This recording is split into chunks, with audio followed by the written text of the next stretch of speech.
WhatsApp guys, welcome back to another reaction video. आज हम देखने वाले हाउ आदिपुरुष फूल्ड हिंदूज। तो पूरी वीडियो होगी काफी लंबी, तो पॉपकॉर्न वॉपकॉर्न लेके आप बैठ सकते हो। बाकी वीडियो इनके जो डीप एनालिसिस होते हैं, हर एक चीज बहुत अमेजिंग होती है। The Shyam Sharma show channel से है, लिंक मिल जाएगा आपको डिस्क्रिप्शन में। अपने पॉइंट ऑफ व्यू आप लोग जरूर कमेंट करके बताना। 1 2 3 गो। आप यार हाइप इमेजिन कीजिए, 600 साल के बाद राम मंदिर भारतवासियों को दोबारा सौंपा जा रहा है। रामलला घर वापस आ रहे हैं। जय श्री राम। इतनी बड़ी खबर के साथ साथ रामायण की स्टोरी के ऊपर बेस्ड मूवी आदिपुरुष का भी अनाउंसमेंट होता है। अनाउंसमेंट सुनते ही लोगों के एक्सपेक्टेशन स्काई हाई हो गए। और हो भी क्यों ना, बाहुबली का स्टार और तान्हाजी का डायरेक्टर एक साथ एक ही फिल्म में। ऊपर से अनाउंस किया गया कि ये पैन इंडिया रिलीज होने वाली सबसे बड़ी फिल्म है। The biggest pan India film that's in the making. Let's do it. Initial trailer के VFX में कुछ हिकअप्स होने के बावजूद एक रिवाइज ट्रेलर प्रोड्यूस किया गया जिसमें VFX काफी बेहतर था। लड़ोगे तो आगे बढ़ो और गाड़ दो अहंकार की छाती में विजय का भगवा ध्वज, जिससे कि लोग और भी हाइप हो गए। और इतनी हाइप के बाद पब्लिक को क्या मिला? ये क्या है? इस चीज पे बहुत गुस्सा बवाल। आपने लापरवाही का नतीजा है। यही नहीं, अभी और सुनिए। चली ना, अभी तो और चलेगी।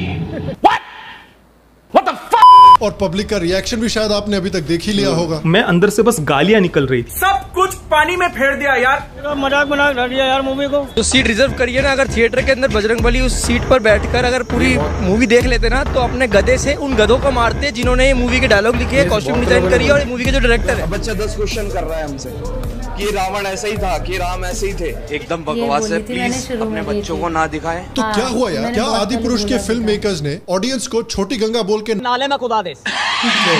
क्या ये हिंदुइज्म की सबसे बड़ी तौहीन है? Is this movie really as bad as people are saying? आइए पता करते हैं।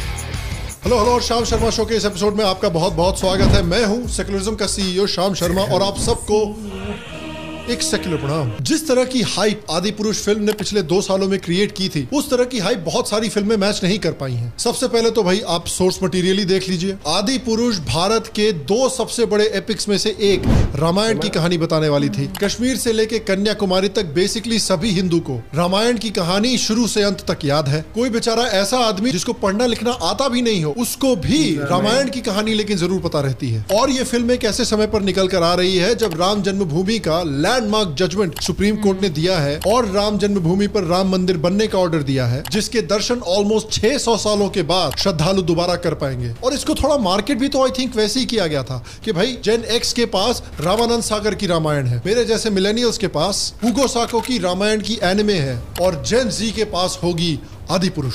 हाइप इतनी बनी हुई थी कि नेटफ्लिक्स ने आदिपुरुष के डिजिटल राइट्स को 250 करोड़ रुपए में खरीदा है, जो कि इंडिया की सबसे बड़ी डिजिटल डील है। स्टार्टिंग में हाइप को और भी बढ़ाने के लिए बड़े बड़े स्केल के इवेंट्स ऑर्गेनाइज किए गए ट्रेलर के रिलीज के समय पर, जिसमें हजारों लोग प्रेजेंट थे। बड़े बड़े साधु लोग भी प्रेजेंट थे। प्रभास को बेसिकली प्रभुराम जैसा डिपिक्ट किया गया। मूवी रिलीज होने के पहले भी 4,70,000 टिकट बिक चुके थे। लेकिन इन सब चीजों के बावजूद, इतनी हाइप के बावजूद जब ये फिल्म रिलीज हुई तो जैसा आपने देखा, बहुत लोगों को, खासकर ऑनलाइन बहुत लोगों को ये पिक्चर पसंद नहीं आई। लोग कहने लगे कि आदिपुरुष ने हाइप बनाई चेन्नई सुपर किंग्स की और परफॉर्मेंस दिया रॉयल चैलेंजर्स बैंगलोर का। ऑनलाइन बहुत लोग कंप्लेन कर रहे थे कि इस फिल्म के साथ सबसे बड़ी प्रॉब्लम है कि VFX बहुत बुरे क्वालिटी के हैं। अब देखिए, they're not the best VFX I've ever seen, but they're also not the worst VFX I've ever seen, खासकर बॉलीवुड फिल्मों में। और देखिए, मैं समझ सकता हूं कि यार अगर आपका 600 करोड़ का बजट हो तो ऑडियंस को ये एक्सपेक्टेशन होती है कि VFX बिल्कुल परफेक्ट होने चाहिए। But I don't think honestly कि VFX जो है वो इस फिल्म की सबसे बड़ी प्रॉब्लम है। आई थिंक कई लोगों को ये फिल्म 3 रीजंस की वजह से नहीं पसंद आ रही है। रीजन नंबर 1, सेट और कॉस्ट्यूम डिजाइन। अब देखिए, कुछ कॉस्ट्यूम्स हैं जो एक्चुअली अच्छे दिखते हैं। फॉर एग्जाम्पल, रावण जब ऋषि का रूप धारण करके सीता माता के पास आता है, कॉस्ट्यूम काफी अच्छा है।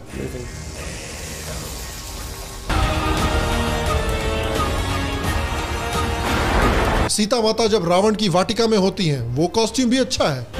और वो आएंगे, लेकिन बहुत जगहों पर जहां तक कॉस्ट्यूम की बात आती है और कैरेक्टर्स के लुक की बात आती है, बहुत ही अजीबोगरीब चॉइसेस किए हैं डिजाइनर्स ने। ऑनेस्टली देखकर ऐसा लगता है कि rather than creating an original या unique design for the characters in the movie, designers ने क्या किया कि दूसरी पॉपुलर फिल्में देखी, फ्रेंचाइजेस देखी, टीवी सीरीज देखी और उनके डिजाइन कॉपी करके इस फिल्म में कैरेक्टर्स के ऊपर चेप दिए हैं, क्योंकि उन्होंने सोचा कि भाई अगर उन फिल्मों में, उन सीरीज में लोगों को ये डिजाइन पसंद आए कैरेक्टर्स के, तो यहाँ पर भी आएंगे। फॉर एग्जाम्पल रावण का जो लुक है, हमेशा से इस तरह का लुक समझते हुए आए हैं, लेकिन इस फिल्म में रावण का डिजाइन अगर आप देखिएगा तो लगता है कि भाई रॉबर्ट डाउनी जूनियर का आयरन मैन वाला हेयर कट दे रखा है उनको, या फिर किसी वेस्ट दिल्ली के लौंडे वाला हेयर कट दे रखा है और जिम वाली टी शर्ट पहनाई हुई है। और ये सर के साइड में ये डिजाइन क्या दे दिया भाई साहब आपने। इनफैक्ट सिर्फ लुक ही नहीं, जो एक्टिंग चॉइसेस भी सैफ अली खान ने चूज किए हैं रावण के कैरेक्टर के लिए, वो भी देख के शायद लोगों को लगता हो कि भाई रावण की पर्सनालिटी से ये एक्टिंग मैच नहीं कर रही है। अगर आप मेघनाथ की लुक भी देखेंगे तो उस लुक को भी देख के ट्विटर पे कुछ लोग बोल रहे हैं कि भैया ये तो पूरी लुक एक्वामैन से इंस्पायर्ड है। रावण के पुष्पक विमान को भी फिल्मों में कुछ सीन्स में एक ड्रैगन में कन्वर्ट कर दिया गया है, क्योंकि हो सकता है डिजाइनर्स ने सोचा कि भैया गेम ऑफ थ्रोन्स बड़ा पॉपुलर है, सबको बड़ा पसंद है, उसमें ड्रैगन्स हैं, तो अगर गेम ऑफ थ्रोन्स में लोगों को ड्रैगन पसंद है तो रामायण में भी लोगों को ड्रैगन्स पसंद आएंगे। इस फिल्म में एक और कैरेक्टर है जिसका लुक बेसिकली एग्जैक्टली ही मैन के स्केलेटोर से मिलता है। बैटल सीन्स में जो रावण के सिपाही हैं उनको अगर आप देखिएगा तो ऐसा लगता है कि श्री राम 300 फिल्म के पर्शियन इमॉर्टल से लड़ रहे हैं। कुछ लोगों ने तो ये भी क्लेम किया है कि आदि पुरुष की जो लंका की डिजाइन है उसमें भी डिजाइनर्स ने पूरी तरह से थॉर फिल्म के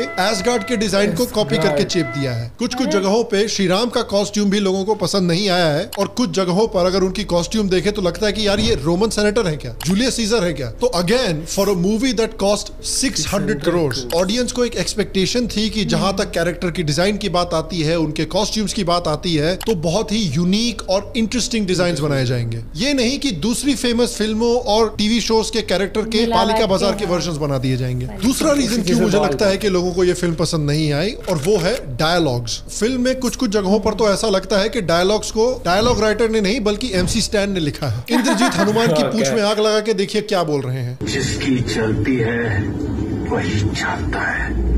उल्टा हनुमान जी देखिए जवाब में क्या बोल रहे हैं। कपड़ा तेरे बाप। डायलॉग्स के एग्जाम्पल सुनिए। तेरी बुआ का बगीचा है क्या जो तू हवा खाने चला आया। अरे पड़ोसी के लौंडे को डांट रहे हो क्या यार। और सुनिए, आप अपने काल के लिए कालीन बिछा रहे हैं। अब ये रामायण है कि मिर्जापुर है यार। मेरे एक सपोले ने तुम्हारे शेषनाग को लंबा कर दिया।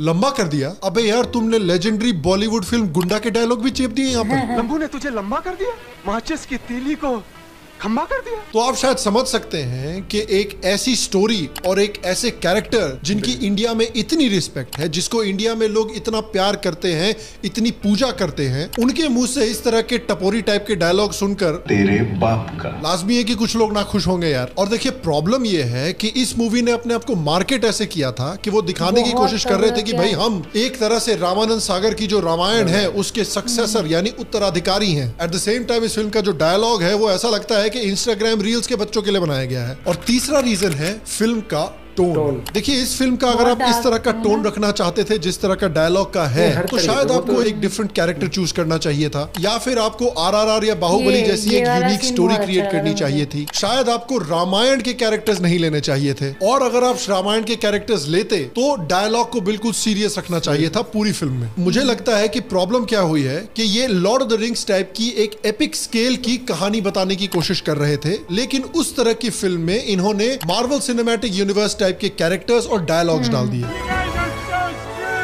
और देखिए ये मैं नहीं कह रहा, ये फिल्म के प्रोड्यूसर ने खुद कहा है। If Hollywood have Marvel, Avengers, that like that, India's answer for those all franchises is Adipurush. That from own mythology. अब देखिए इन्होंने भी देखा होगा कि भाई मार्वल सिनेमैटिक यूनिवर्स जो है ये बहुत ही सक्सेसफुल फ्रेंचाइज है। दुनिया भर में इन्होंने ऑलमोस्ट $30 बिलियन कमाए हैं। तो इन्होंने सोचा कि अगर हमारे कैरेक्टर्स को भी हम मार्वल सिनेमैटिक यूनिवर्स जैसा कैरेक्टर दे दे या डायलॉग्स दे दे तो ऑडियंस को वो भी पसंद आएगा। इस फिल्म में इन्होंने कैरेक्टर्स को मार्वल और DC जैसे सुपर पावर्स भी दे रखे हैं। मेघनाथ के पास बेसिकली द फ्लैश वाली सुपर पावर है।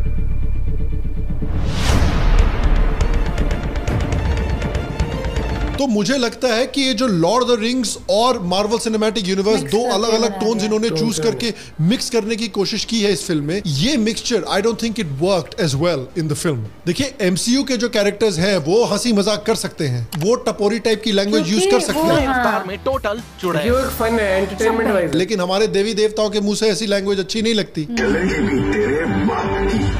मेरे हिसाब से इनको लॉर्ड ऑफ द रिंग्स का जो टोन है मूवीज का, उस तरह का टोन रखना चाहिए था, मार्वल सिनेमैटिक यूनिवर्स का नहीं रखना चाहिए था। अब देखिए मैं जानता हूं कि लॉर्ड ऑफ द रिंग्स एक फैंटेसी सीरीज है और आदि पुरुष में जो रामायण की कहानी है वो हमारा इतिहास है, लेकिन आई थिंक इन दोनों मूवीज को कंपेयर किया जा सकता है। लॉर्ड ऑफ द रिंग्स में भी जो हीरोज हैं उनके पास मार्वल सिनेमैटिक यूनिवर्स या डीसी के हीरोज की तरह की सुपर पावर्स नहीं है। लॉर्ड ऑफ द रिंग्स में भी मार्वल सिनेमैटिक यूनिवर्स की तरह का डायलॉग नहीं है। लॉर्ड ऑफ द रिंग्स के कैरेक्टर्स को सीरियस तरीके से ट्रीट किया जाता है और उनके कैरेक्टर्स को भी जेन जी का हेयर कट नहीं दिया हुआ जैसा रावण को दिया हुआ है। लॉर्ड ऑफ द रिंग्स का टोन भी अपने आप को काफी सीरियसली लेता है। देखिए जहां कॉमेडी की जरूरत है वहां बहुत सटल तरीके से कॉमेडी डाली जाती है।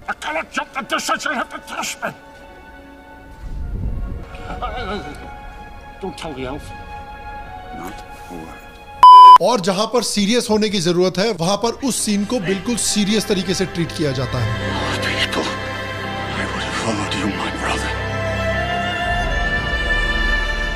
इस मूवी के बहुत चर्चे, लॉर्ड ऑफ द रिंग्स का तो बहुत नाम है।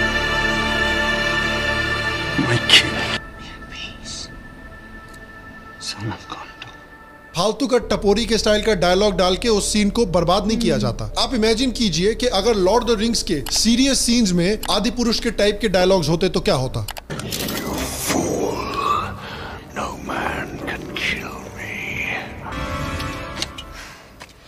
I am no man.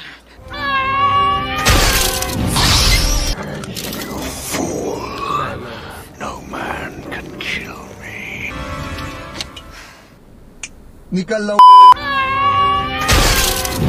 बोला था ना रामने को कि निकल ऐसे करके। अरे तू जा रही। और देखिए सिर्फ हॉलीवुड को इस तरह की फिल्में बनानी नहीं आती, इंडिया में हमने ऑलरेडी एग्जांपल्स देखे हैं, चाहे तान्हाजी हो, पद्मावत हो, बाजीराव मस्तानी जैसी फिल्में हो, जिसमें ना सिर्फ कॉस्ट्यूम डिजाइन अच्छा है, सेट डिजाइन बहुत ही खूबसूरत है और रीगल है। सारे कैरेक्टर्स को देख के लगता है कि यार ये सही में हिस्टोरिकल कैरेक्टर्स हो सकते हैं और जो डायलॉग्स भी हैं वो भी मैच्योर तरीके से लिखे गए हैं। एक बेटे ने आपके लिए स्वराज खड़ा कर दिया, दूसरे को जूते पहनाने का मौका तो दे, और जिसका सर कटे फिर भी धड़ दुश्मन से लड़ता रहे। वाइब्स की बात है, सारी बात आती है वाइब्स की। चित्तौड़ में हम अतिथि को भगवान मानते हैं, वरना तेरा सर धड़ से अलग होता इस वक्त। आप चाहते क्या है? पूरा हिंदुस्तान।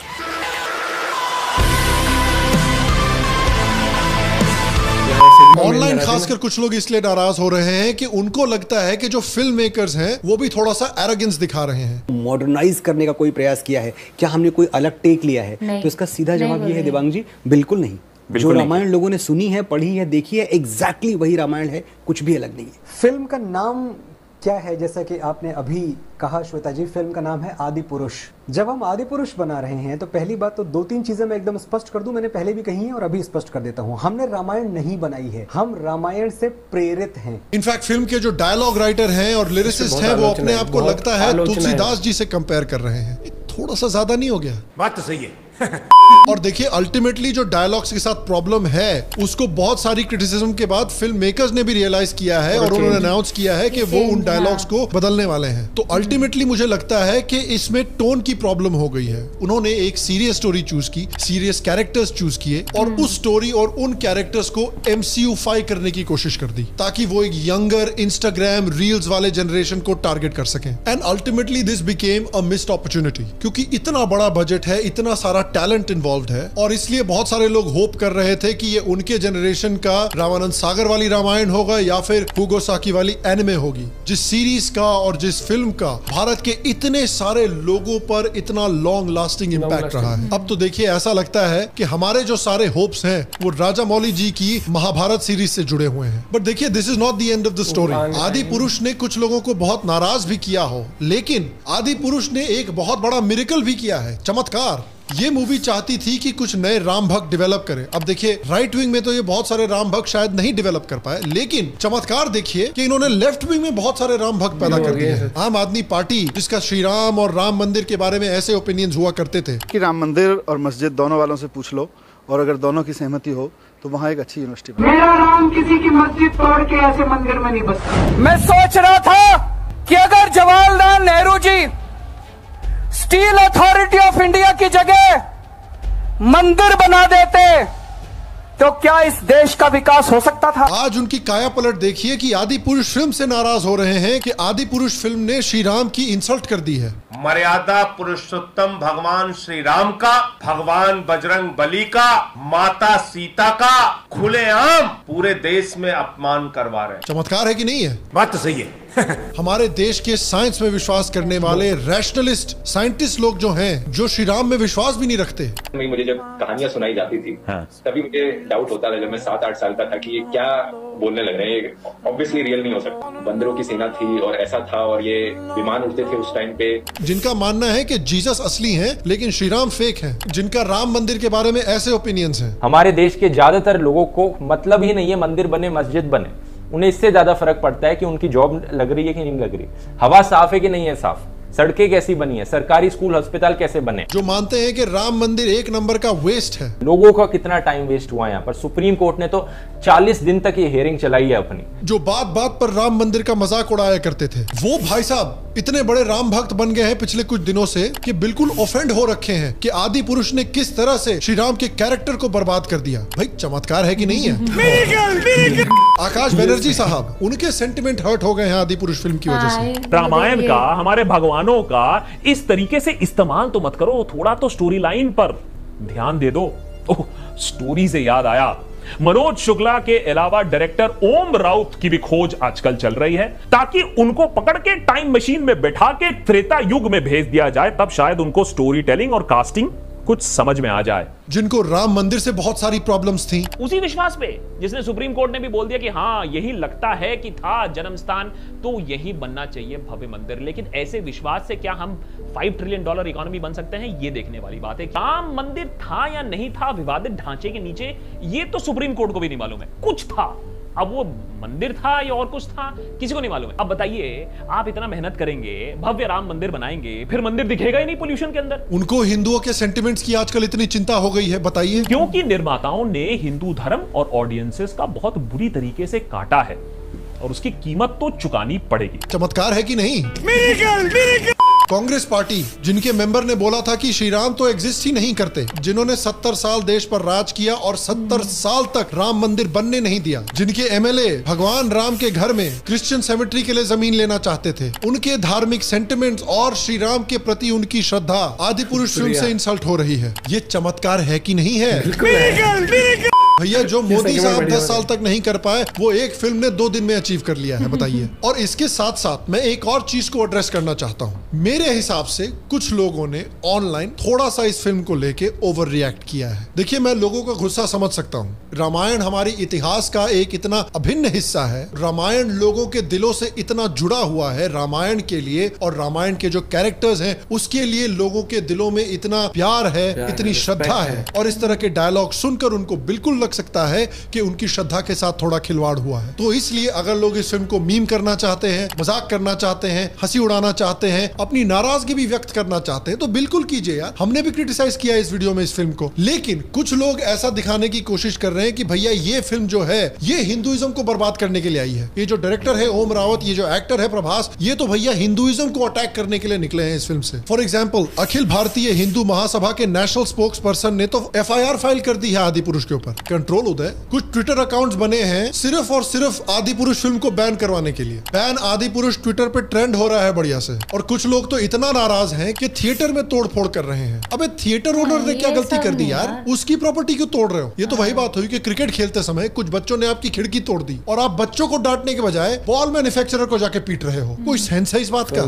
तो देखिए, इस फिल्म की निंदा कीजिए, इस फिल्म को गरियाइए, इस फिल्म से जितनी भड़ास निकालनी है निकालिए, लेकिन बैन करवाने की क्या बात हो गई यार? तोड़ फोड़ करने वाली क्या बात हो गई यार। और इस तरह से अगर हम ओवरबोर्ड जाके रिएक्शन करेंगे किसी भी फिल्म को लेकर, तो फिल्म मेकर्स को भी ये मैसेज जाता है कि यार इस तरह की फिल्मों पे तो रिस्क ही नहीं लेना चाहिए। और याद रखिए, वो ओम रावत जो आज हिंदुइज्म को डिस्ट्रॉय करने के लिए निकले हुए हैं आदि पुरुष फिल्म को लेकर, ये वही इंसान है जिन्होंने तानाजी फिल्म डायरेक्ट की थी, जो सबको इतनी पसंद आई थी, जो इतनी बड़ी सुपर हिट हुई थी, जिसने हिंदुत्व को, इंडियन कल्चर को इतने अच्छे से दिखाया था। देखिए, मेरा मानना है कि जो फिल्म मेकर्स हैं, इन्होंने इस फिल्म के साथ एक रिस्क लिया, और मैं खुश हूं कि इन्होंने इस फिल्म के साथ एक रिस्क लिया। I'll tell you why. Because मैं चाहता हूं कि यार हम नई तरह की स्टोरीज देखें, नई तरह के इंटरप्रिटेशंस देखें पुरानी स्टोरीज के। अगर मुझे बिल्कुल रामानंद सागर वाली रामायण या फिर एग्जैक्टली माया बाजार के स्टाइल की फिल्म देखनी हो, तो यार वो पुराने वाले ही अच्छे हैं, मैं उनको ही देख लूंगा। अगर कोई नई फिल्म बन रही है तो I want to see something different. मैं चाहता हूं कि फिल्म मेकर्स क्रिएटिविटी दिखाएं, नई चीजें ट्राई करें और रिस्क लें। कभी कभी ये जो रिस्क होता है ये सक्सेसफुल होता है, जैसे कि तान्हाजी, उरी, कश्मीर फाइल्स, कांतारा, RRR। और कभी कभी ये रिस्क सक्सेसफुल नहीं होता, जैसे कि पृथ्वीराज, राम सेतु और आदि पुरुष। इतना अग्रेसिवली नाराज होने की मुझे नहीं लगता कि उतनी जरूरत है। आप सोचिए कि after decades of anti Hindu bias, finally पिछले 5-10 सालों में एक ऐसा मार्केट डेवलप हुआ है जहां पर धीरे धीरे pro Hindu, pro India, pro Indian culture type की फिल्में बन रही हैं। फाइनली आर्टिस्ट को लग रहा है कि यार हमें इस तरह की फिल्में डेवलप करनी चाहिए और बनानी चाहिए, और आर्टिस्ट नए नए तरह के कॉन्सेप्ट सोच रहे हैं और रिस्क ले रहे हैं। तो ऐसा हो सकता है कि ऐसे अटेम्प्ट में कुछ फिल्में हैं जो सक्सेसफुल होंगी, कुछ फिल्में हैं जो सक्सेसफुल नहीं होंगी, लेकिन इस तरह की जो फिल्में हैं, जो थोड़ी pro India, pro Indian culture की फिल्में हैं, उसकी तरफ फिर भी हमें एक ओपन माइंड रखना चाहिए। फॉर एग्जांपल, आदि पुरुष के बाद और भी फिल्में आ रही हैं, जैसे कि वीर सावरकर पे 2 फिल्में निकल कर आ रही हैं, एक रणदीप हुडा की और दूसरी इंडिया हाउस। कश्मीर फाइल्स के बाद विवेक अग्निहोत्री की अगली फिल्म वैक्सीन फाइल्स भी निकल कर आ रही है। अजमेर दरगाह में जो बलात्कार कांड हुआ था उसको एक्सपोज करते हुए भी एक मूवी निकल कर आ रही है। गुरु द्रोणाचार्य के जो इमॉर्टल पुत्र थे अश्वत्थामा, उन पर भी एक मूवी बन रही है जो उरी के डायरेक्टर डायरेक्ट करने वाले हैं। हिरण्यकश्यपु पर एक बड़ी बजट की फिल्म बनने वाली है। 72 हूरे नाम की एक डार्क कॉमेडी निकल के आ रही है। इनफैक्ट महाराजा सुहेल देव, जिन्होंने गजनी को बहुत बुरी तरह से हराया था और भारत को इस्लामिक आक्रमण से डिफेंड किया था, उन पर भी एक फिल्म बनने वाली है। अनफॉर्चुनेटली एक और रामायण की फिल्म आने वाली है जिसमें रणबीर कपूर राम का रोल निभाएंगे और आलिया भट्ट सीता माता का रोल निभाएंगी। अब मैं क्या करूं यार, सारी न्यूज तो पॉजिटिव नहीं हो सकती ना, लेकिन फिर भी ये फ्यूचर में जितनी भी मूवीज निकल कर आ रही हैं, उन सबको हमको एक ओपन माइंड तरीके से असेस करना चाहिए। अगर हमें पसंद नहीं भी आई तो इतनी बुरी तरह से उनके ऊपर चढ़ के मत बैठ जाओ कि अगली बार ये फिल्म मेकर ये सोचे कि यार मैं इस तरह की फिल्मों में रिस्क नहीं लेना चाहता, मैं नॉर्मल तरह की बॉलीवुड फिल्में ही जाके बनाता हूँ। और मैं आपसे पूछना चाहता हूँ कि आपने आदि पुरुष अभी तक देखी है, आपको कैसी लगी? क्या आपको लगता है कि लोगों का जो नेगेटिव रिएक्शन रहा है वो जायज है? क्या इस तरह का नेगेटिव रिएक्शन होना चाहिए या फिर इस तरह की फिल्मों को और एनकरेज करना चाहिए? क्या आप मेरे कंक्लूजन से सहमत हैं या नहीं? नीचे कमेंट सेक्शन में मुझे जरूर बताएं। अगर आप वीर सावरकर से जुड़ी एक बहुत ही इंटरेस्ट क्रिटिसाइज किया, हर एक चीज़ करी, लेकिन उन्होंने लास्ट में यही चीज़ बोला कि ओवर द, वो एक लाइन होती है उसको हमें कभी क्रॉस नहीं करना चाहिए। एग्जाम्पल, जहाँ पिक्चर चली वो एक थिएटर था, वो पिक्चर वालों को नहीं था, उसको अफेक्ट करना। दूसरी बात, केस फाइल कर देना। हाँ, ये तो नहीं, उन्होंने अगर कुछ करा, सेंटिमेंट्स हर्ट हुए, मुझे भी डायलॉग नहीं अच्छे लगे, टू बी प्रिसाइज मैं भी बोलूँगा कि जो डायलॉग्स थे वो आप गॉड से रिलेट नहीं कर सकते आप, तो वो मार्वल में कैरेक्टर से रिलेट कर लोगे आप, लेकिन गॉड से नहीं कर पाओगे। तो आप बड़े स्केल पर उनको और मतलब कि उनको जिस तरीके से VFX वाइज जो भी चीज़ आप कर रहे हो, कैरेक्टर्स का गेटअप कर दो, हर एक चीज़ कर दो, वो चीज़ ठीक है। लेकिन जैसे रावण का वो दिखा दिया कि रावण का हेयर कट नेक्स्ट लेवल कर दिया, वो फंकी बना दिया, फंकी कूल डूड सा बना दिया। नहीं, आप VFX वाइज भी बहुत कुछ इंप्रूवमेंट कर सकते हो, डायलॉग डिलीवरी वाइज कर सकते हो, और बहुत चीज़ें हैं जो मूवी के अगेंस्ट गई हैं। VFX एक वो नहीं होता। देख रही थी जो उससे निकल रहे थे थिएटर से लोग मूवी देख के, ठीक है, तो उसमें ज्यादातर का जो वो था ना कंसर्न था वो यही था, क्योंकि जो 4-5 निकले थे ना वो अपने बच्चों को लेके आए थे मूवी दिखाने, तो उन्होंने बोला था कि उन्होंने पता नहीं किसके उस पर देख रही थी इंस्टा पे, कहाँ पे, उन्होंने बोला था कि बच्चों ने लॉकडाउन में वो वाली रामायण देखी है जो वाली है, फिर उन्होंने ये वाला देखा है, तो उन्हें थोड़ा सा हो जाता है, मतलब एक तो लैंग्वेज वाला जो हो जाता है, तो उन्हें भी मतलब मेन कंसर्न उनका भी यही था कि देखो जी मैं बच्चों को लेके आया था दिखाने के लिए। वो बात ये आ गई कि आपने जो रामायण देखी है उसमें आपके एक कैरेक्टर्स का हर एक गॉड का सबका बोलने का तरीका, एक लहजा आपको पता है, तो आप उस चीज को आप डायलॉग्स को और डिफाइन कर सकते हो। लेकिन आप ये नहीं है ना कि लुक किसी का छपरी दिखा दिया या फिर किसी को उस तरीके से लैंग्वेज उस तरीके की दे दी, पर सेम जो डायरेक्टर थे उसके तानाजी के थे यार देखो डायलॉग सब कठोर बुलवा लो, आप इतने एक्सप्रेसिव डायलॉग बुलवा लो, लेकिन वो एक लहजा वाली बात कहीं ना कहीं लोगों को अफेक्ट करी है मुझे लगता है, क्योंकि वीएफएक्स के लिए भी भैया कोई क्रिटिसिज्म नहीं है इतना, लेकिन ये चीज़ है कि बहुत सारी चीज़ें दूसरी मूवी से उठा के कॉपी पेस्ट करी गई, कि चाहे वो जैसे वो बता रहे हैं सैफ अली खान का जो ऐसे वो कोर्ट में बर्फ वाले इलाके में है, फिर इनकी जो एक स्टेटमेंट थी ना कि क्या हमने उसको चेंज किया रामायण को, नहीं ठीक है, फिर सेकंड इसमें बोलते हैं हमने रामायण नहीं बनाई, लोग उससे भी ज्यादा हो, क्योंकि लोगों की जो एक्सपेक्टेशन थी ना वो यही थी कि हमें रामायण एक नई तरीके से देखने को मिल रही है, लेकिन क्योंकि जिस तरह से इन्होंने मतलब ये नहीं होता कि आप प्रमोट किस जिस तरह से किया डायलॉग्स चेंज कर दो, डायलॉग्स भी चेंज नहीं, मतलब एक मर्यादा वाली बात आ जाती है, नहीं तो आप यार कितना कुछ नहीं हो सकता था, आप एक विजन लेके चलो, आप सुंदर नज़ारे दिखाते बहुत, उसके अंदर हर एक कैरेक्टर को और लार्जर देन लाइफ दिखाते, एक स्माइल रहती, एक जर्नी दिखाते, इसको ट्रिलॉजी भी बना सकते थे, जैसे बताया था 3 पार्ट में भी रिलीज कर सकते थे।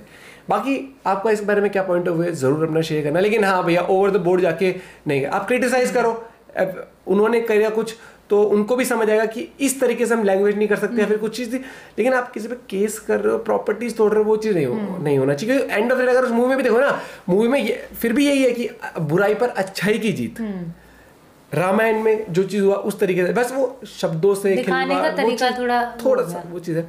बाकी आप अपना पॉइंट ऑफ व्यू जरूर शेयर करना, मिलते हैं आपसे वीडियो के साथ, बाय बाय, टेक केयर।